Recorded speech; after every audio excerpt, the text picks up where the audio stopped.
Dindarlar Quranı Allahın dəyişməz və qüsursuz sözü kimi təqdim edirlər. Onlara görə bu kitabda heç bir ziddiyyət ola bilməz. Hətta Quran özü Nisa surəsi 82-ci ayədə belə bir iddia irəli sürür. Əgər o Allahdan başqası tərəfindən olsaydı, onda çoxlu ziddiyyətlər tapardılar. Yəni, Quranın həqiqətən ilahi olması üçün içində heç bir uyğunsuzluq olmamalıdır. Amma bu iddia doğrudurmu? Bu videoda Quranın öz-özünə zidd olan bəzi ayələrinə baxacağıq. Gəlin əvvəlcə eyni surədə ard-arda gələn iki ziddiyyətli ayədən başlayaq. Ənfal surəsi 65 və 66-cı ayələr. Ənfal 65. Ey Peyğəmbər, möminləri döyüşə ruhlandır. Əgər sizdən 20 səbirli adam olarsa, onların 200 nəfərinə qalib gəlməli olduğunu bilməlidir. Əgər sizdən 100 nəfər olsa, kafirlərdən 1000 nəfərə qalib gəlməlidir. Çünki onlar anlamayan bir cəmaatdır. Burada açıq şəkildə deyilir ki, möminlər düşmənlərdən 10 dəfə güclüdür. Yəni, 20 müsəlman 200 kafirə, 100 müsəlman isə 1000 kafirə qalib gəlməlidir. Amma dərhal növbəti ayəyə baxaq. Ənfal 66. İndi Allah yükünüzü yüngülləşdirdi. Çünki sizdə bir zəiflik olduğunu bildi. Beləliklə, sizdən 100 nəfər səbirli olarsa, 200 nəfərə qalib gələr. Əgər sizdən 1000 nəfər olarsa, 2000 nəfərə Allahın izni ilə qalib gələcək. Burada isə rəqəmlər tamamilə dəyişir. Artıq möminlər kafirlərdən 2 dəfə güclü sayılır. Halbuki, əvvəlki ayədə 10 dəfə güclü olduqları deyilirdi. Bəs Allahın biliyi sonradan mı dəyişdi? Yoxsa əvvəlki hökm səhv idi və sonradan düzəldildi? Sizcə bu bir ziddiyyət deyilmi? Eyni surədə döyüşdə əldə edilən qənimətlərlə bağlı başqa ziddiyyətlə ayələrə baxaq. Ənfal 1. Səndən qənimətlər haqqında soruşurlar. De, qənimətlər Allaha və Peyğəmbərə aiddir. Bu ayəyə əsasən qənimətlər tamamilə Allaha və Peyğəmbərə məxsusdur. Yəni, müsəlman döyüşçülərin ondan pay almaq hüququ yoxdur. Amma cəmi 40 ayə sonra eyni surədə fərqli bir hökm verilir. Ənfal 41. Bilin ki, qənimət olaraq əldə etdiyiniz hər hansı bir şeyin 5də biri Allaha, Peyğəmbərə, onun qohumlarına, yetimlərə, yoxsullara və müsafirə aiddir. Burada isə qənimətin 5də biri Allaha və Peyğəmbərə verilir. Qalanı isə başqaları arasında bölüşdürülür. Bu açıq bir uyğunsuzluqdur.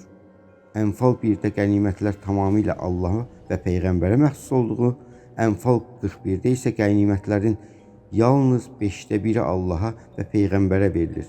Qalanı bölüşdürülür. Bəs Allahın hökmü niyə dəyişdi? Əgər ilk hökm doğru idisə, niyə sonradan fərqli bir qayda qoyuldu? Yoxsa bu bir insan müdaxiləsinin nəticəsidir? Bu cür ziddiyyətli ayələr Quranda bir videoda göstərilməsi mümkün olmadığı qədər həddindən artıq çoxdur. Ona görə də ziddiyyətli ayələrlə bağlı videonu bir neçə hissədə sizə təqdim edəcəyik. Bu mövzuda videoları qaçırmamaq üçün kanalımıza abunə olun və bildiriş butonunu açın. Qeyd edim ki, yuxarıda qeyd etdiyimiz ayələr Ənfal surəsində olan tək ziddiyyətli ayələr deyil.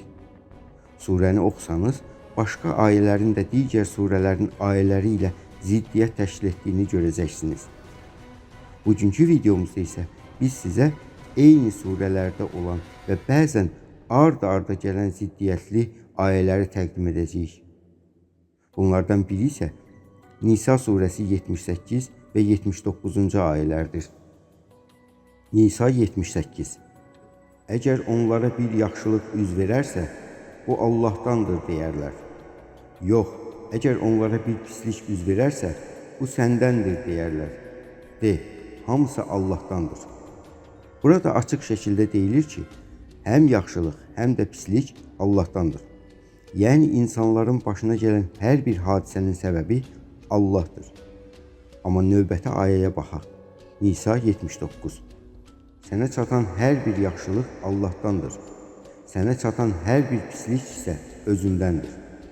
Burada isə tam fərqli bir fikir verilir.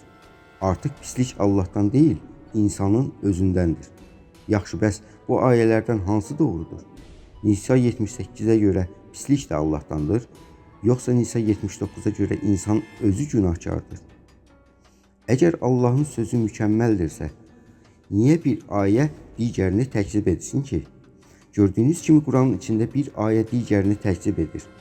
Amma nə vaxt bu ziddiyyətləri göstərsək, bəzi insanlar dərhal sən ayəni düz başa düşməmsən və ya Allah orada başqa bir şey demək istəyir deyə etiraz edirlər.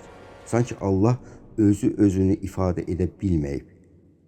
Əgər Quran açıq və bir mənalı bir kitabdırsa, niyə hər kəs onu eyni cür anlaya bilməsin? Əgər Quran həqiqətən mükəmməl və dəyişməz bir kitabdırsa, niyə içində bu qədər anlaşılmazlıq və uyğunsuzluq olsun ki? Nə qədər çox araşdırırsan, o qədər çox ziddiyyət tapırsan. Biz isə hələ yolun başlanğıcındayıq. Növbəti videoda başqa bir ciddi uyğunsuzluğu araşdıracağıq. Sizcə bu kitab doğrudan da ilahi ola bilərmi? Yoxsa bu sadəcə insanların yazdığı və zamanla dəyişən bir mətndir?